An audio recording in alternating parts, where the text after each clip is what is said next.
Hello and welcome to the Measuring the Speed of Sound in Air revision video from scienceworksheets.co.uk. Please like, subscribe and comment to support the channel. There are several ways that we can measure the speed of sound in air. We will look at 3 ways today. The first method is where a person hits an object and another person times. So 2 people will stand a distance of about 200 to 300 meters apart. The distance needs to be measured, and the man in this case will strike the drum to make a sound. The woman with the stopwatch will start the stopwatch when she sees the drumstick hit the drum and stop the stopwatch when she hears the sound. So she is recording how long it takes for the sound wave to reach her.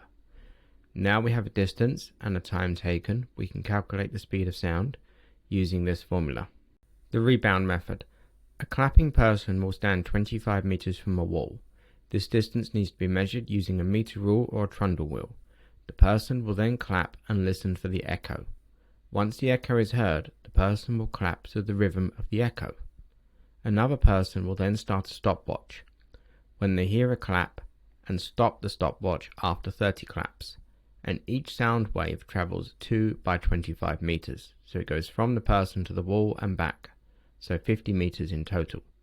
As there are 30 claps, the total distance traveled is 50 meters times 30 is 1500 meters. And the other person recorded a time period, in this case of 4.41 seconds for the 30 claps. Then we use this formula to calculate the speed, which is 1500 meters divided by 4.41 equals 340 meters per second. Using an oscilloscope. An oscilloscope is set up with 2 microphones. Each microphone will detect sound, sending a signal to the oscilloscope, and the oscilloscope will show 2 sound waves, one for each microphone. When a sound at constant frequency is generated, with the microphones next to each other, the microphones detect this and 2 sound waves are seen. But the waves are not aligned, so you can see here that the red line is at the peak on the bottom wave, but it doesn't match to a peak on the top wave. The distance between the microphones is increased until the waves directly align as shown in the oscilloscope. So here you can see the red line is on a peak of the top wave, and at the same time it's on a peak of the bottom wave. And at this point, the distance between the 2 microphones is exactly 1 wavelength. And this distance is measured with a ruler or meter rule.